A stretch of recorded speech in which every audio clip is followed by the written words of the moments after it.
大家好，我是曾丽清督导长。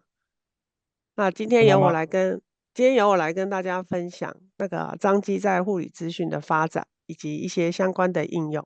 Selamat malam pagi semuanya. Saya adalah pengawas senior Cheng Li Ching dari Departemen Keperawatan Rumah Sakit Christian Changhua.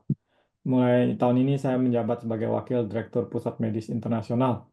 Hari ini saya akan berbagi kepada Anda tentang penerapan sistem informasi keperawatan di rumah sakit kami dan peran dalam praktis klinisnya. 呃，这个是彰化基督教医院在整个护理资讯系统发展的过程。Ini adalah tahap-tahap penerapan dan pengembangan sistem informasi di Rumah Sakit Changhua Christian University. 一开始呢，我们是着重在所谓护理过程记录的资讯化。Pertama, kami sangat mementingkan sistem ini dalam keperawatan. 在第二阶段的部分呢，我们从2015年开始就开始导入所谓的自动化的部分。Yang keduanya, tahap kedua, kami mulai meningkatkan pada sistem otomatisasi dan kecerdasan dalam proses transmisi. 我们同时在2020年通过国际的资讯认证，哈，HINS 6的等级。Dan pada tahun 2020 kita sudah dapat masuk ke sistem HINS. 那在2年后呢，就通过它的最高等级第7级。Dan setelah 2 tahun, tahun 2022, kami masuk ke level paling tertinggi, level 7. 那能够在2年内通过7级的认证，其实是相当不容易的，主要是我们在系统的维护跟精进的部分。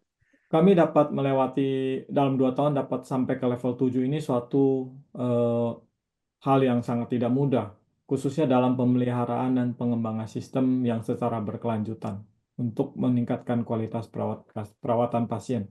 那我们可以看到吼，在美国，它在所谓提倡品质的那个以病人为中心的有品质的照护的部分，有提到6个要素。Di dalam penerapan teknologi mengenai eh, perawatan pasien ini, eh, ada 6 yang sangat penting, 6 hal yang sangat penting. 强调是一个安全、有效，然后以病人为中心，以及事实跟公平跟效率的部分。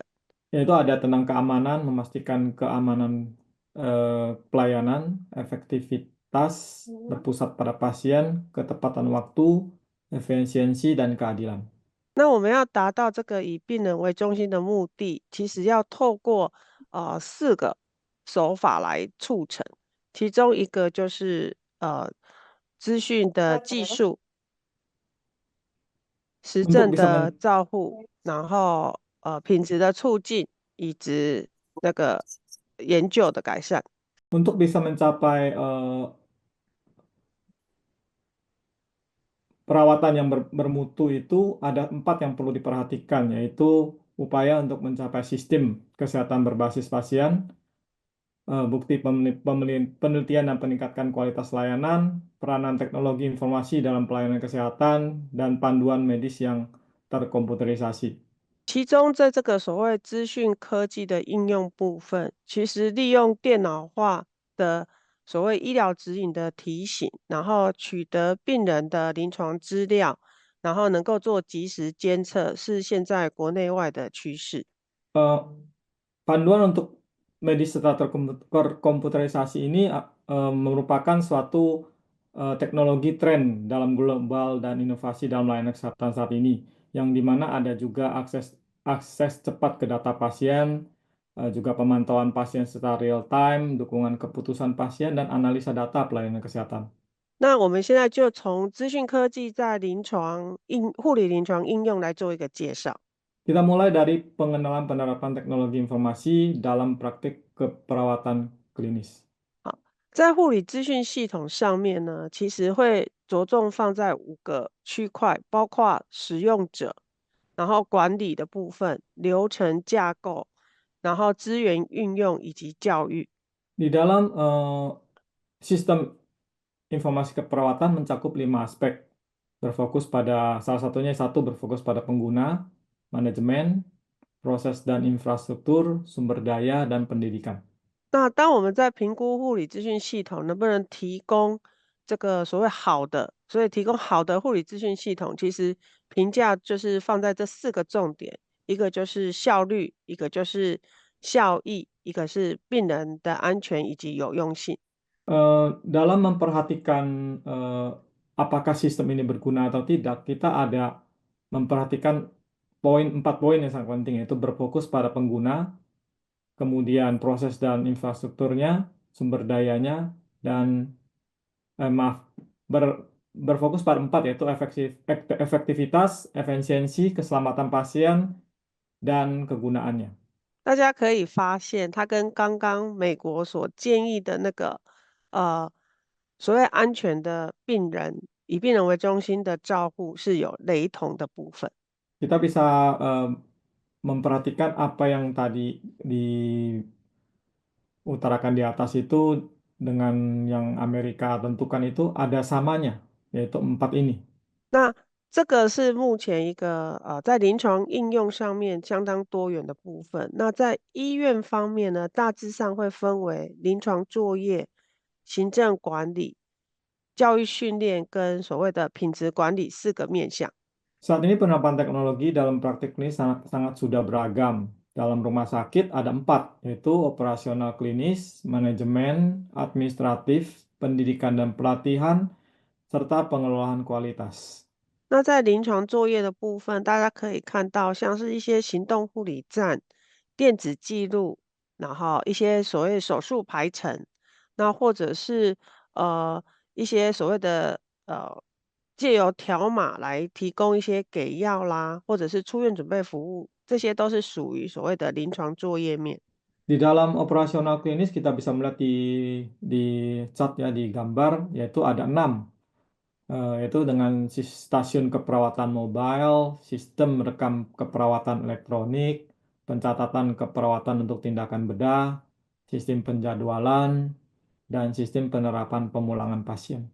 那在管理层面呢，就包含像是门禁的管制啦，或者是财产的管理啦，或者是人力资源管理的部分。Dan dalam manajemen administratif itu ada manajemen klinis seperti akses dan keamanan, kemudian manajemen aset, manajemen sumber daya manusia. 那教育训练部分呢，就包括所谓的数位学习或者是知识管理的那个系统。Di dalam sistem pendidikan dan pelatihan itu ada e-learning dan sistem manajemen pengetahuan. 在品质管制的部分呢，我们目前也有类似像品管的系统，或者是意外事件的通报系统，或者是危机管理的系统。Di dalam rumah sakit kami juga ada pengelolaan kualitas, yaitu ada sistem pengendalian mutu keperawatan, sistem pelaporan insiden, dan sistem manajemen krisis. 好，所以资讯科技在整个医院的应用是相当多元的。Jadi sistem penerapan teknologi dalam praktis klinis di rumah sakit itu sudah sangat-sangat sekali beragam. 那我们今天呢，把临床作业面呢来看一下，大概会分成以下几个种类。Sekarang kita akan melihat dalam aspek operasional klinis, akan terbagi dalam beberapa di bawah ini. 在护理作业系统的部分呢，其实我们可以依照病房的属性做出以下的区分。Di dalam bangsal keperawatan akut kita bisa membagi dalam beberapa seperti di gambar ini. 像是一些急性啊或慢性的病房，像开刀房、加护病房，然后一些居家照护的部分。Ya, kita bagi seperti dalam bangsal keperawatan akut, ruang operasional, unit perawatan intensif, serta bangsal perawatan jangka panjang. 所有的系统呢，都可以借由资讯化的护理记录系统来协助处理。Penerapan sistem pencatatan digital dapat gunakan dalam berbagai skenario klinis. 那在系统部分，我们也可以用护理过程来做区分，包含了评估、计划，然后执行跟评值的部分。Selain itu sistem juga dapat diintegrasikan dengan berdasarkan proses keperawatan, asesmen, perencanaan, tindakan, dan evaluasi. 那在所有的系统上面呢，假设我们有相同的资料，就可以互相引用跟分享，去避免掉一些错误的产生。Misalnya dalam integrasi sistem informasi, data yang berkaitan bisa dapat saling dibagikan antar unit. Jadi memungkinkan untuk pertukaran informasi sehingga lebih efisien untuk mengurangi resiko kesalahan pencatatan. 那接下来问大家一个小小的猜谜活动。Ada sedikit permainan pertanyaan untuk teman-teman semua. 或许你的国家现在也还在使用这个用品，这个物品。Mungkin saja negara kita masih menggunakan alat ini. 啊，好，首先大家看到的是红蓝色的铅笔。Kita melihat pen warna merah dan pensil warna merah dan pensil berwarna biru. 你已经可以想到这个跟护理师日常工作哪一个工作有相关性？Tentu kita sudah bisa melihat bahwa alat ini bisa mewakili pekerjaan sehari-hari perawat. 好，那希望大家现在有答案在心里。Saya berharap sudah ada jawaban dari teman-teman semua. 好，第二个提醒是一把尺。Petunjuk kedua adalah penggaris. 那结合跟第一个提醒合起来，你知道这是什么吗？Setelah kita gabungkan antara yang pertama dan yang kedua, apakah sudah ada jawaban? 没错，这就是我在30年前进入护理职场的时候，我们都需要买这个红蓝铅笔来画这个所谓的生命真相趋势图。Betul sekali. Saya rasa jawaban teman-teman sangat betul sekali bahwa ini adalah eh, pencatatan tren tanda-tanda vital yang dimana 30 tahun yang lalu ketika saya pertama kali masuk ke dunia perawatan, saya masih menggunakan ini secara manual untuk mencatat, menggambar grafik tren tanda-tanda vital. 好，那其实现在在彰基的护理站已经看不到手绘的那个生命真相趋势图了。Sebenarnya di dalam rumah sakit Christian University ini sudah tidak ada lagi grafik tanda-tanda vital pasien. 我们目前呢都采用所谓自动化的传输系统。Kami tidak lagi menggunakan manual, tapi sekarang sudah dengan otomatisasi transmisi tanda-tanda vital. 好，无论是上图的这种所谓固定式的生命监测仪，或者是这种穿戴式的生命监测仪，Baik itu secara fisiologis maupun secara gelang, maksudnya secara gelang maupun menggunakan secara eh, sistem yang dapat perangkat yang dapat dibawa-bawa. 它都可以透过我们刷取这个所谓手圈条码，然后自动上传到护理资讯系统，那也可以自动帮我们汇成这个所谓的生命真相趋势图。Semua ini dapat dibaca dengan barcode pada gelang pasien yang dapat unggah secara otomatis ke dalam tanda-tanda vitalnya dapat diunggah secara otomatis ke dalam sistem kami. 甚至于它可以透过通讯设备，就是例如像手机做异常的通知。Selain juga bisa menggunakan perangkat notifikasi melalui perangkat. 所以呢，大家可以看到哈，不管是这种所谓穿戴式的，或者是穿戴式的，或者是这种所谓移动式的监测，最后都可以呃达到这个所谓自动绘出的图表。Jadi baik menggunakan tensimeter yang portable maupun perangkat pemantauan wearable, semua yang dipantau dapat diunggah secara real time ke dalam sistem. 那大家也可以看到哈，所有上传的资料都可以让其他的资讯系统所引用。Jadi dari data yang sudah diunduh atau diunggah secara otomatis ke dalam sistem dapat digunakan eh, secara bersamaan. 啊，像这一张表格呢，它是一个所谓CRRT，就是连续性的肾脏替代照护记录单，那它就可以直接从这里下载我们刚刚所量测的所谓生命真相的资料。Misalnya sesuai dengan yang gambar saya berikan ini, dalam rencana perawatan terapi pengganti ginjal kontinu atau CRRT, sistem memungkinkan data dapat langsung dimasukkan dari mesin. 那同时它也从那个仪器上面的资料可以做下载，所以资讯系统其实是可以做所谓的串联的部分。Jadi secara otomatis langsung bisa di-download, di loading datanya dan keluarkan datanya. Jadi bisa eh, diintegrasikan sistemnya. 所以 data 呢，dari data sistemnya. 所以资讯系统的好处，第一个是资料的串联，第二个就可以节省护理师在做抄写数据的时间。Jadi keuntungan daripada sistem ini dapat membantu perawat menghemat waktu mencatat dan dapat adanya terjadinya integrasi hubungan pembagian data.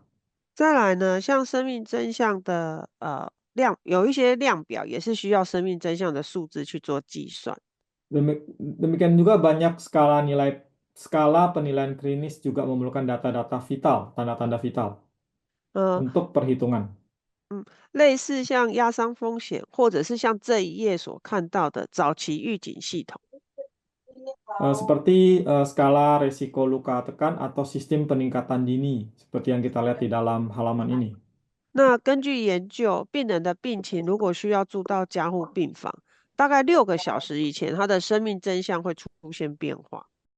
Menurut penelitian, sekitar 6 jam sebelum pasien mengalami kondisi kritis yang memerlukan perawatan di ICU, tanda-tanda vitalnya sudah mulai mengalami perubahan. 那这个早期预警的系统呢，其实可以帮助我们了解到病人的病情是不是已经出现变化，而且可以提供更快的措施来避免他真的要住到加护病房去。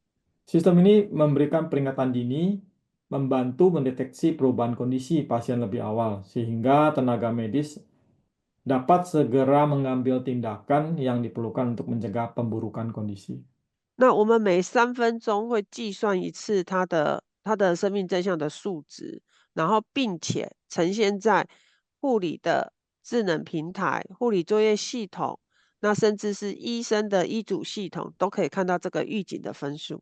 Jadi setiap 3 menit akan ada informasi melalui platform perawatan cerdas, sistem operasional keperawatan yang memberikan tim medis ataupun dokter data real time. 那大家可以看到，红灯是需要紧急做处置的部分。Kita bisa melihat tanda merah ini bahwa ini harus segera dilakukan tindakan. 那资讯系统也可以透过依照病人的需求去做一些跨部会、跨团队的所谓的照会。Sistem informasi juga dapat menyesuaikan permintaan konsultasi lintas tim medis 那 berdasarkan kebutuhan pasien. 这张表格看到的是营养的部分。Ini adalah mengenai nutrisi 当我 yang 们 kita lihat 评 sekarang. 当我们评估到病人有体重的下降或进食吃东西吃的比较少的时候，他的分数到达4分，我们就会自动的通知营养师来看病人。Ketika kita melakukan perawatan asesmen awal pasien, jika hasil penilaiannya di bawah melebihi 4 poin, maka akan secara otomatis memberikan notifikasi kepada dokter. 接下来可以看到，我们也可以在记录上面去做一些提醒。Kita juga bisa di dalam sistem ini memberikan peringatan. 像这个病人他出院的时候需要加强追踪的护理问题，那我们就会连接到护理记录里面，提醒护理师你要持续追踪这个病人的问题。Jika pasien memerlukan perawatan lanjutan atau edukasi kesehatan setelah keluar dari rumah sakit, sistem akan memberikan identifikasi masalah tersebut. 所以当你评估出问题的时候，系统会自动提醒你，然后并且提醒你要往下写记录去追踪。Jadi setelah ada ketemukan masalah, maka akan mengingatkan perawat untuk mencatat masalah itu dalam rekam medis selama perawatan. 那我们目前也运用所谓的人工智慧的模组，在所谓预防泌尿道感染的预测上面。Kami juga menggunakan kecerdasan buatan untuk memprediksi resiko infeksi saluran kemih. 当医生有被提醒这个病人有高风险的时候，会促成我们早一点去把导尿管拔掉。Ketika sistem mendeteksi pasien berisiko tinggi, hal ini akan mengingatkan dokter untuk segera mempertimbangkan melepaskan kateter lebih cepat.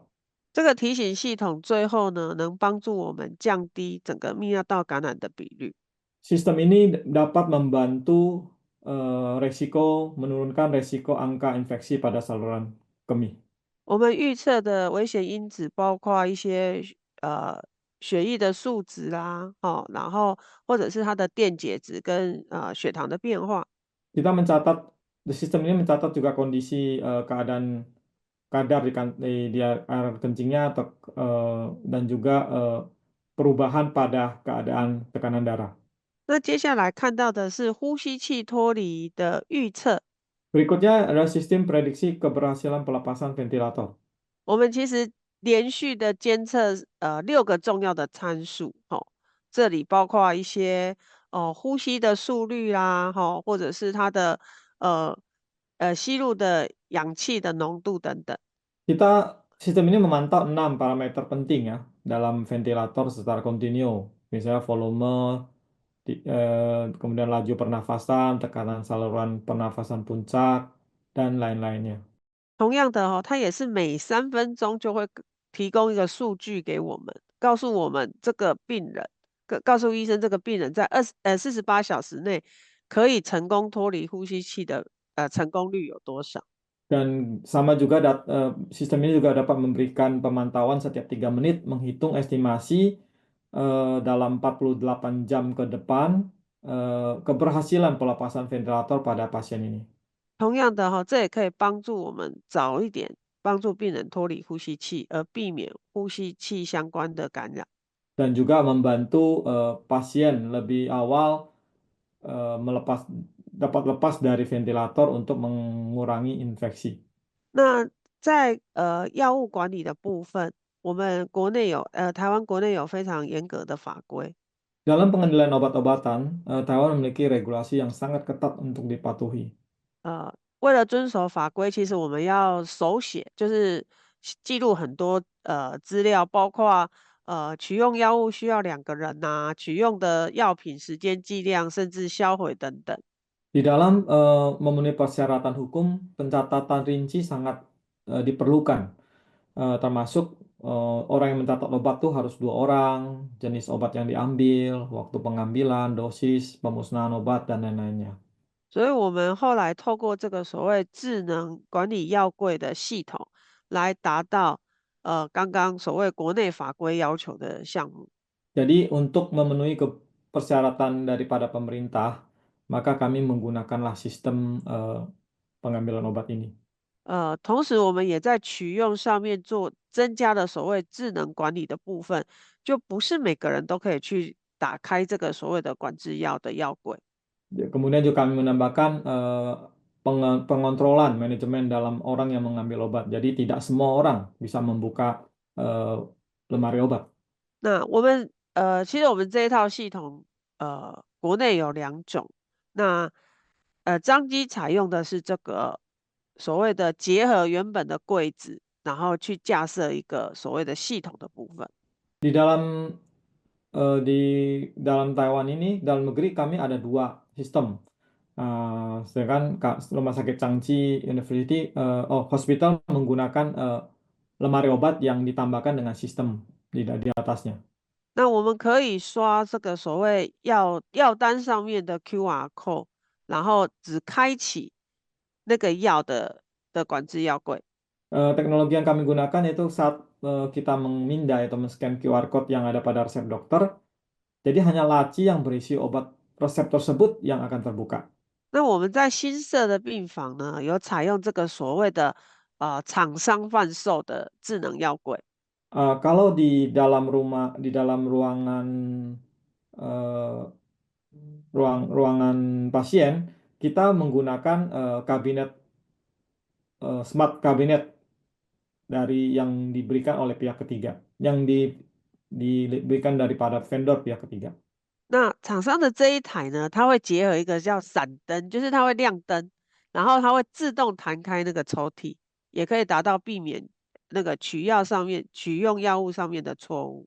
Nah, kalau untuk yang dari vendor, obat apa lemari obat itu ada lampu indikatornya. Nah, saat indikator lampu menyala, perawat bisa tahu obat mana yang perlu diambil. 再来呢，在记录的上面呢，它也会提供好里面剩下的药量，那我们要抽取的药量，然后可以避免我们就是大家可以看到一个很清楚的记录表单，那这不会造成那个记录上面的错误。Di dalam sistem juga bisa memberikan rekotan atau ingatan setiap kali obat yang diambil, sisa obat yang ada, dan ini untuk memastikan menghindari kesalahan dalam pengambilan obat. 那因为每一次的取用都是刷取所谓的条码，所以它可以避免我们在书写上的错误，而且开启的这个时间也都会自动登录。Eh, karena waktu pengambilan obat menggunakan barcode, jadi itu akan menghindari kesalahan pencatatan. Dan juga ada waktu atau tanggal waktu pengaksesan pengambilan obat tersebut tercatat dengan jelas. 如果需要把这个表格送给外部的机构，也不用担心，它可以有一个列印的功能，直接列印出来。Jadi kalau misalnya data jelas ini perlu diperlukan untuk eh, oleh pemerintah, maka bisa langsung di print otomatis, dicetak otomatis ke lembaga eksternal pemerintah yang membutuhkan. 同样，它也会节省护理师在抄写的时间。Tentu saja ini dapat mengurangi waktu pencatatan yang kalau dilakukan secara manual oleh perawat. 好，接下来我们用所谓给药的闭环系统来做一个介绍。Berikutnya kita akan masuk ke dalam sistem loop tertutup dalam pemberian obat. 这个就是闭环给药的管理系统，我们会从医嘱的开立到药师的评估，到自动化的调剂，以及所谓的药品追踪、给药跟所谓的资讯化的给药记录，来做一个整体的闭环介绍。Berikut ini yang kita lihat di gambar ada langkah-langkah dalam sistem manajemen pemberian obat ya. Jadi yang pertama dokter akan melakukan perintah medis, kemudian apoteker melakukan evaluasi penggunaan obat, kemudian proses perasikan otomatis, distribusi dan pelacakan obat, pemberian obat berbasis barcode, dan pencatatan penggunaan obat secara elektronik. 大家可以看到哈，这6个关卡全部都需要用到所谓资讯科技的部分。Kita bisa lihat ya, setiap tahapan dalam sistem ini menggunakan teknologi informasi. 好，大家可以看到这个就是属于那个药品追踪的部分。那当药物离开药局的时候，他们其实会所谓的扫描条码。那传送人员接药的时候也会扫描条码，所以护理师可以在这里看到药品现在已经在哪一个阶段，不用打电话去追踪。Ini adalah sistem pelacakan obat. Jadi saat obat keluar dari apotek, sistem akan memandai barcode dengan mencatat penggerakannya. Petugas pengantar juga akan memandai barcode saat menerimanya, memastikan akurasi dalam distribusi. Perawat dapat mengetahui lokasi real time obat tersebut tanpa perlu menelepon atau mencarinya secara manual. 这很像那个点那个外送餐点的服务系统，也会看到它正在哪一个关卡。Ini mirip sekali dengan apa namanya Gojek ya, yang waktu kita mau pesan makan sudah sampai di mana, kita sudah tahu kondisi eh, pesanan kita sudah sampai di mana. 那接下来到护理师执行所谓的给药的作业的时候，在第一个动作，我们要去确认医嘱的部分。那在确认的过程呢，它会提醒我们这个病人有没有药物过敏的病史。Berikut kita masuk ke sistem operasional keperawatan. Setelah masuk ke sistem, akan melakukan verifikasi perintah medis, perintah dokter itu, apakah perawat atau pasien memiliki riwayat alergi pada obat tersebut. 那如果确认那个过敏病史之后呢，我们就可以透过一个很快速的路径进入所谓的给药记录系统。Nah, setelah verifikasi selesai, akan masuk ke dalam Windows dalam melakukan tugas dan melakukan pencatatan pemberian obat kalau sesuai dengan keadaan pasien. 护理师都知道哈，给药最重要的就是5个正确，包含病人、药物、剂量、途径跟时间。Setiap perawat pasti mengerti akan lima tahap ini yang sangat penting dalam melakukan keakuratan proses pemberian obat, yaitu mencakup apa? Satu pasien, memastikan pasiennya itu benar, obat, memverifikasi obat, dosis, menjamin jumlah dosis sesuai, rute pemberian, dan waktu. 那在整个过程呢，我们都会使用这个所谓的条码科技来做一个确认。Dalam setiap proses kita menggunakan teknologi barcode untuk memastikan keakuratannya. 在病人正确性上面，我们透过这个所谓的手圈条码来进行系统上面的辨识。Saat masuk ke dalam tampilan informasi pemberian obat, eh, akan memindai barcode pada gelang pasien untuk melakukan verifikasi identitas pasien. 辨识正确之后呢，系统会通知你，好，已经完成了这个所谓的病人辨识。Nah, setelah identitas pasien terkonfirmasi, sistem akan otomatis memberikan verifikasi kecocokan data pasien. 如果给药记录单的资料跟病人是不相符合的，它其实就不能执行给药，而且它会提醒你，哎，这个结果是不对的哦。Nah, jika pemberian obat tidak sesuai dengan pasien setelah dilakukan pemandaian dalam barcode-nya, maka akan tampil peringatan bahwa ini tidak benar untuk mencegah pemberian obat. 确实我们在临床上有透过这个机制，有发现病人的手圈佩戴是错的。那因为发现这个错误，可以让病人在资料传输上面更为安全。Dalam praktik klinis, kadang kita bisa ini telah membantu mendeteksi kesalahan dalam pemakaian gelang identitas pasien, sehingga memastikan keakuratan data pasien, meningkatkan keamanan dalam transfer informasi medis. 接下来是药物正确的部分，我们在每一个药物上面都会有一个所谓的药物条码，在我们给药的时候呢，必须刷取这个条码，然后来读取这个药品的资料。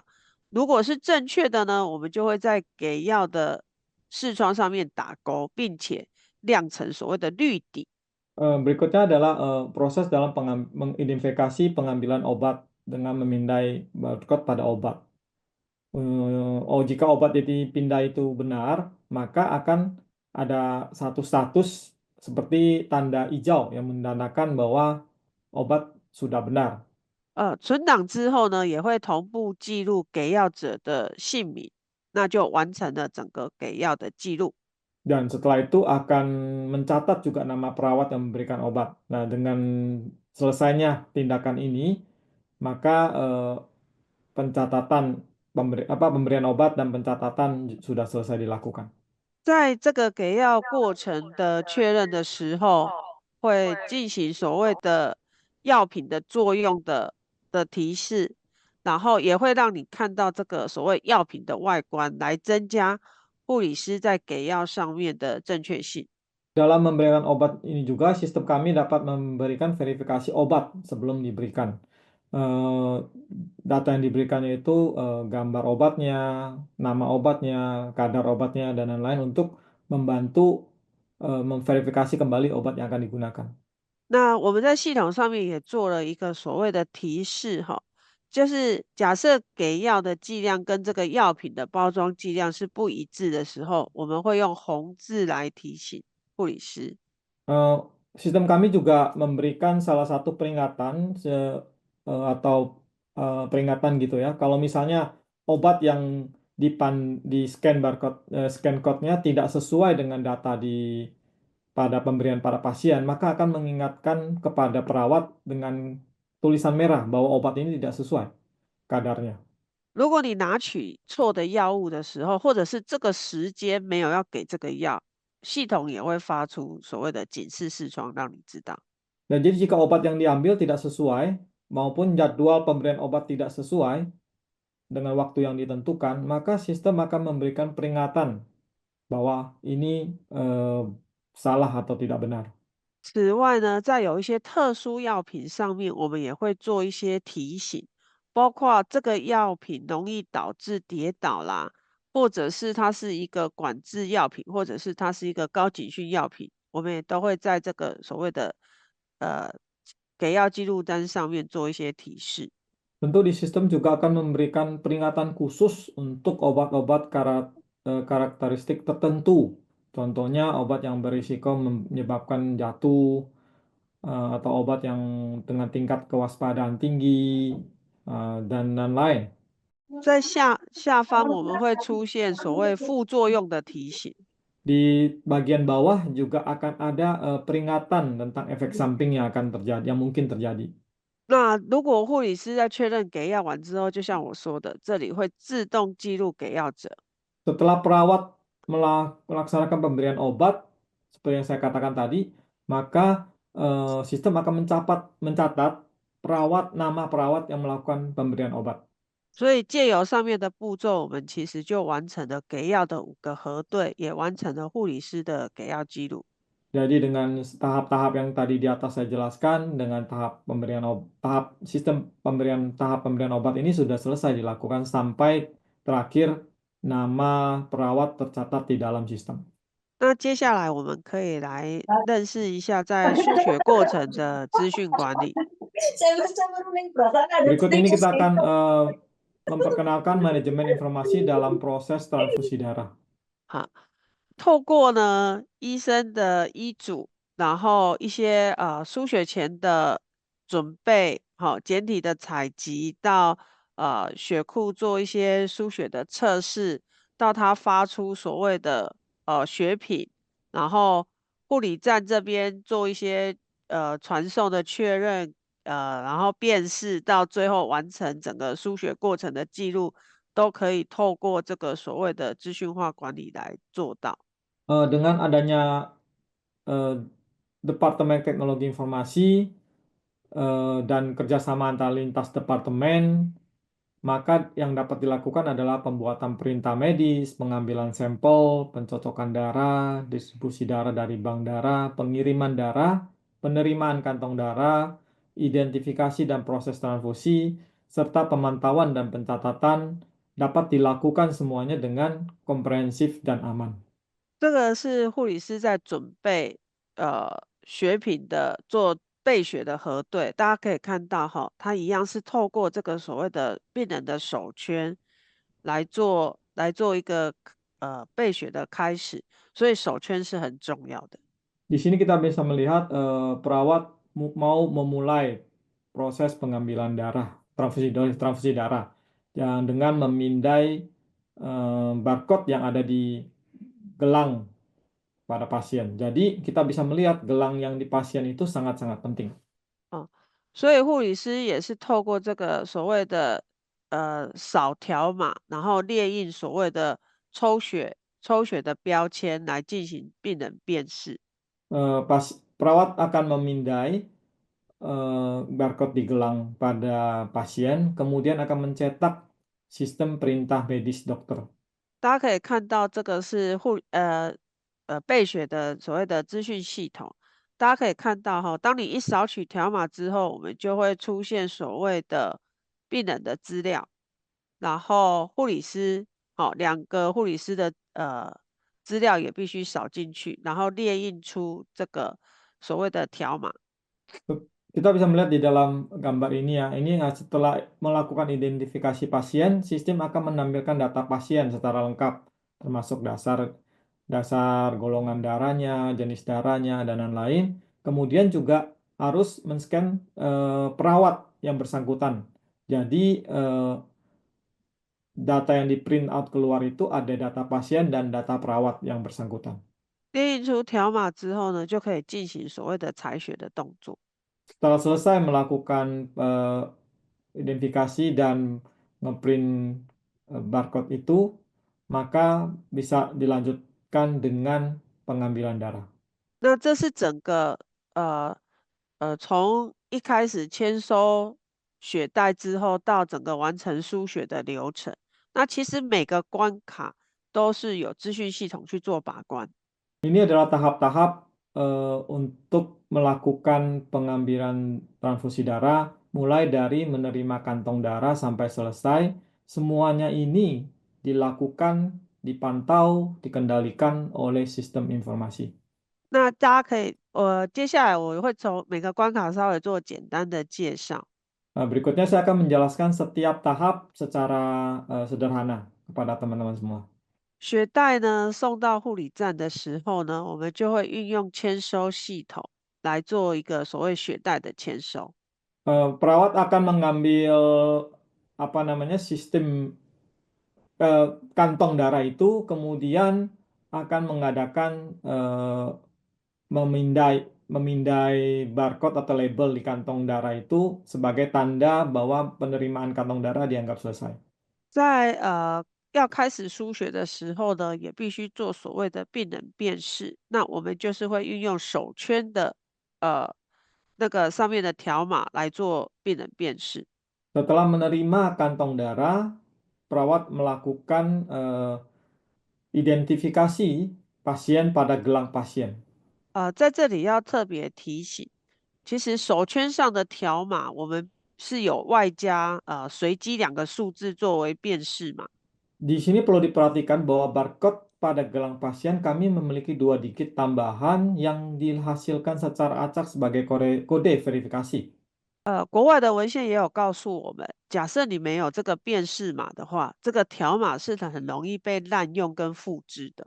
Kita bisa melihat dalam literatur internasional, jika tidak ada kode verifikasi, maka barcode ini lebih mudah rentan terhadap duplikasi dan penyalahgunaan. 在读取血袋条码之后呢，假设这个血品不是这个病人的，就会出现这个所谓的警示视窗。Setelah memindai barcode daripada pasien dan akan memindai barcode kantong darah yang diterima. Jika tidak sesuai dengan pasien, maka sistem akan memberikan peringatan dalam bentuk jendela notifikasi. 因为血品输错会造成病人的死亡，所以我们做了一个很大的提醒视窗，要让护理师知道。Karena kesalahan dalam pemberian darah dapat berakibat fatal bagi pasien, sehingga sistem akan menampilkan peringatan bahaya yang berukuran besar untuk memastikan perawat segera menyadari potensi kesalahan. 在血品这边，我们是需要做到2个人的双重核对，所以当2位护理师完成核对的时候，都需要刷入自己的员工代号。Dalam melakukan transfusi, 2 perawat harus memindai kode identitas pegawai mereka, perawat mereka, sebagai pelaksana dan pemeriksa transfusi. 那完成之后呢，就会开始所谓的输血的过程。Setelah selesai, maka sistem akan mengimpor data-data, tanda-tanda vital pasien melalui untuk melakukan transfusi, sebelum melakukan transfusi. 大家可以看到吼，在输血的前、中、后，就是都需要记录所谓的生命真相的数字。Dalam melakukan transfusi, perlu memasukkan data-data tanda vital sebelum, sesudah maupun di dalam pelaksanaannya.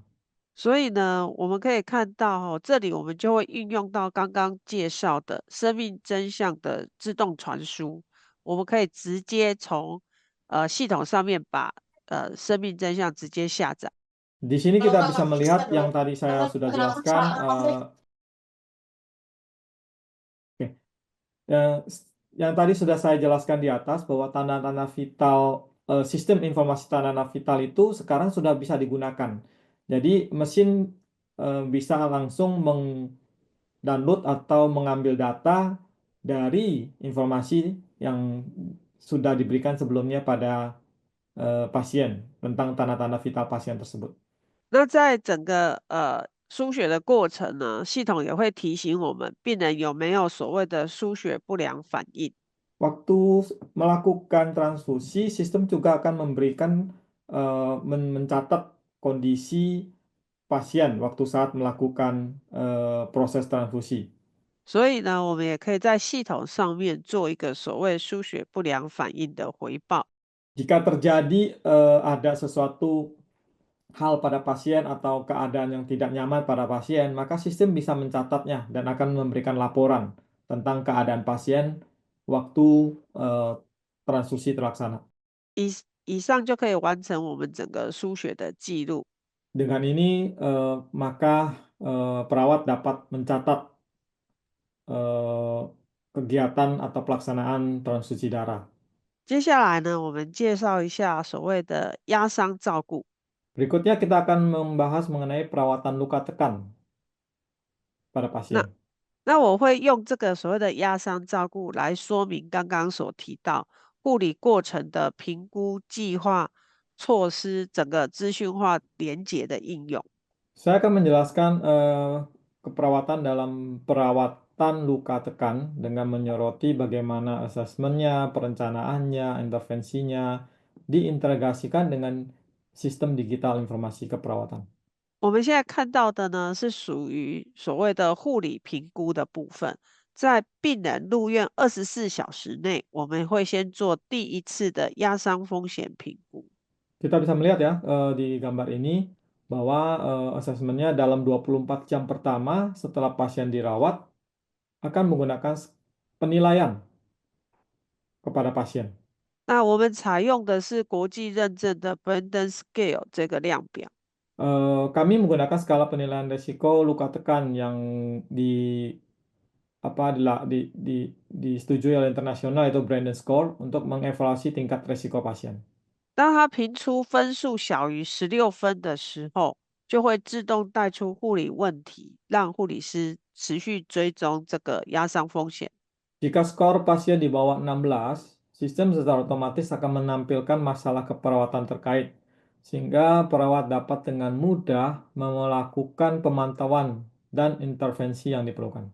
大家可以看到，当我们在入院评估完之后呢，也会在每天的身体评估去做所谓的皮肤的压伤风险评估。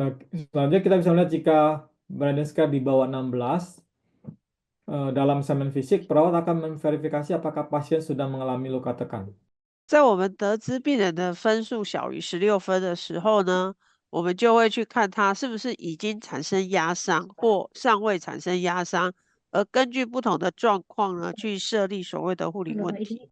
Dengan memverifikasi apakah pasien sudah mengalami luka tekan berdasarkan kondisi pasien, sistem akan menentukan jalur tindakan yang sesuai, memastikan bahwa pencatatan dan intervensi keperawatan dilakukan dengan tepat dan 除了这个护理问题之外呢，我们也会去加强护理师应该要执行的护理过程，所谓护理措施的项目。Selain ini juga kita akan meminta agar perawat melakukan pencatatan selama melakukan pencatatan ini. Jadi dicatat apa yang dilakukan selama mereka melakukannya ini. 同样的，我们也会提醒护理师，你需要翻身，就是协助病人翻身的时间。Kita juga akan meminta perawat untuk mencatat waktu perubahan posisi pada pasien. 那这样子呢，就不会忘记什么时间要去帮病人翻身。Dengan begitu, mereka tidak akan lupa kapan posisi pasien itu akan dirubah atau dibalikkan pasiennya itu maksudnya. 那在病人如果已经产生所谓的压伤的时候呢，我们也会去自动连接压伤的护理问題，并且告诉他哪些事情是你一定要做的。Kalau misalnya sudah terjadi injury masa sakitnya, maka sistem otomatis akan menghubungkan fokus untuk luka tekan tersebut dan memberikan rekomendasi keperawatan yang dapat diterapkan. 同样的呢，当病人发生压伤的时候呢，我们也希望他去做所谓的压伤通报。Tentu pada saat melihat bahwa pasien terjadi luka tekan, diharapkan dapat melakukan pelaporan secara bersamaan. 在压伤通报的系统上面，我们会提供压伤等级的照片，让护理师知道他的病人压伤属于哪一个等级。Saat melakukan terjadinya tekanan, tentu di dalam sistem akan diberikan tingkatan pasien itu luka tekannya pada tingkatan keberapa. 同样，我们也会有这个所谓危险因子分数的量表，提供他做参考。Dan tentu juga kita ada data untuk memberikan kepada perawat data bahwa kondisi pasien itu seperti apa sebagai rekomendasi mereka.